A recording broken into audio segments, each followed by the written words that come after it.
Madame la représentante spéciale du secrétaire général des Nations Unies, ma sœur Fatima Mahada-Bio, la première dame de Sierra Leone, Mesdames et Messieurs, permettez-moi d'exprimer tout d'abord ma profonde reconnaissance pour l'opportunité qui m'est donnée de prendre part à cet événement parallèle de haut niveau consacré aux femmes et aux filles tombées enceintes à la suite des violences sexuelles commises en période de conflit et aux enfants nés de ces actes.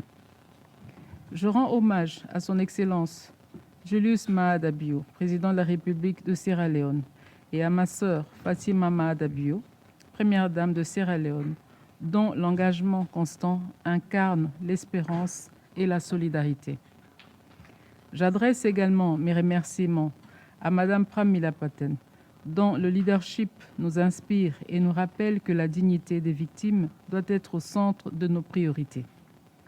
Enfin, je salue la présence des survivantes et survivants qui, malgré leurs blessures indicibles, trouvent le courage de témoigner. Votre dignité est notre boussole. Mesdames et messieurs, la guerre a longtemps été menée sur le corps des femmes et des filles, et dans son sillage. Elle laisse les enfants nés du viol, des enfants innocents, mais que la société condamne à double peine. Ces enfants portent déjà un lourd fardeau, le traumatisme de leur mère et la stigmatisation cruelle des communautés. On les appelle parfois enfants de l'ennemi, enfants du diable, alors qu'ils n'ont rien d'autre. Ils ne sont rien d'autre que des enfants de la vie, des enfants de la nation, des enfants de l'humanité. Leur crime, si je puis le dire, est de naître. Mais en réalité, leur naissance est un cri de vérité. La vérité de la brutalité de guerre et de notre responsabilité collective. Les grossesses forcées dans les zones de conflit sont à la base des taux de morbidité et mortalité maternelle plus élevés que la moyenne. Ce fléau menace et compromet sérieusement la vie et l'avenir de nombreuses filles et femmes à travers le monde. Elles se retrouvent humiliées, traumatisées, marginalisées. Le sens du devoir et l'exigence de franchise doivent nous amener à soutenir les femmes et les jeunes filles enceintes à la suite des viols, ainsi qu'à garantir la jouissance des droits reconnus aux enfants qui en sont nés. C'est pour cette raison que je souhaite ardemment que cet événement ne soit pas une rencontre ordinaire.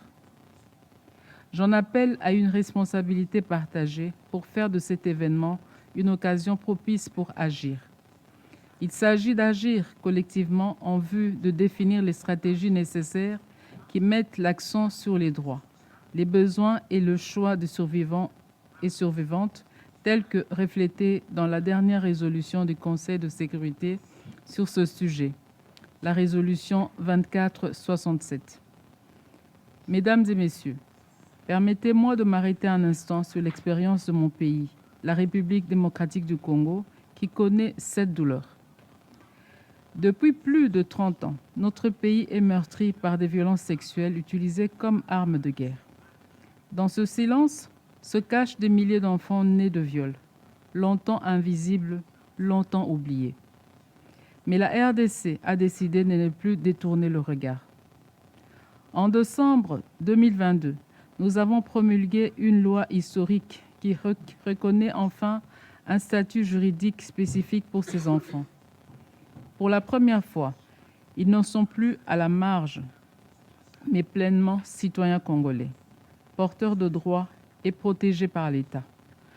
Parce que rendre justice ne constitue pas seulement à punir les auteurs, mais la justice, c'est aussi réparer et offrir une identité juridique à ces enfants. C'est déjà leur rendre une part de dignité.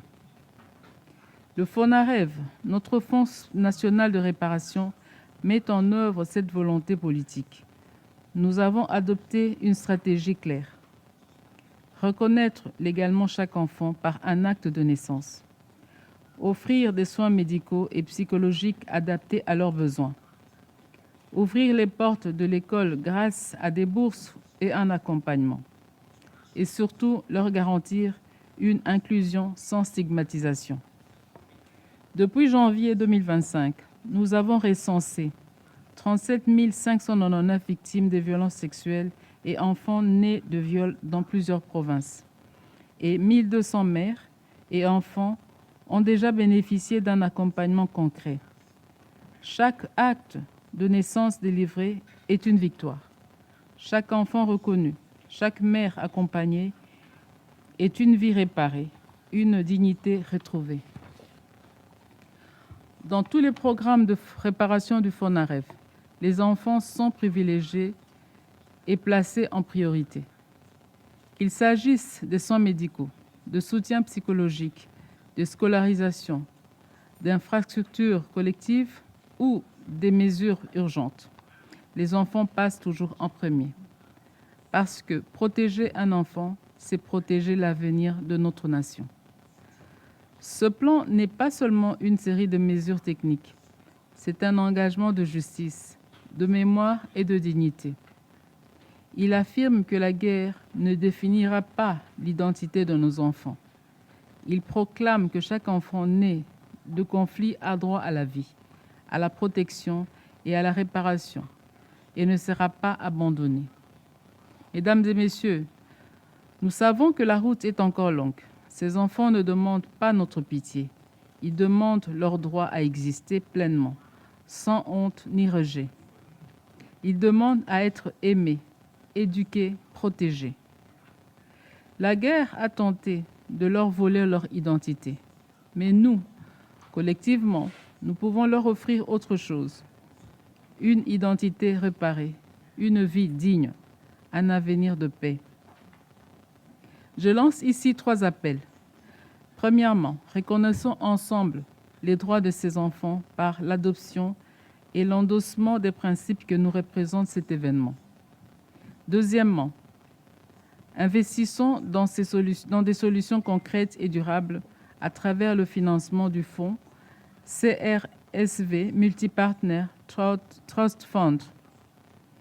Troisièmement, changeons le regard. Cessons de les désigner comme des enfants de la guerre, mais proclamons qu'ils sont les enfants de la vie et de l'humanité. En tant que première dame de la RDC et championne globale des Nations Unies, j'ai fait de cette cause une bataille personnelle. Je ne veux plus qu'une seule jeune fille violée à l'est de mon pays, qu'un seul enfant né dans la guerre se sente abandonné et invisible. Ces enfants nous rappellent que la paix n'est pas seulement l'absence de guerre, mais aussi la capacité de réparer ce que la guerre a brisé. Excellences, mesdames et messieurs, l'histoire jugera notre génération et non pas nos discours, mais à nos actes. Les survivantes et leurs enfants n'attendent plus de promesses. Ils attendent que nous brisions enfin le cycle du silence et de l'indifférence. Je rêve d'un avenir où chaque enfant né du viol sera d'abord vu comme un enfant, où chaque survivante retrouvera sa dignité et où la société saura les protéger et les aimer. Parce qu'aucun enfant ne choisit de naître dans la guerre. Mais nous, en tant qu'humanité, nous pouvons choisir de lui offrir la paix, la dignité et un avenir réparé. Ces enfants ne sont pas les enfants de l'ennemi. Ils sont nos enfants, les enfants de la vie, les enfants de l'humanité. Je vous remercie.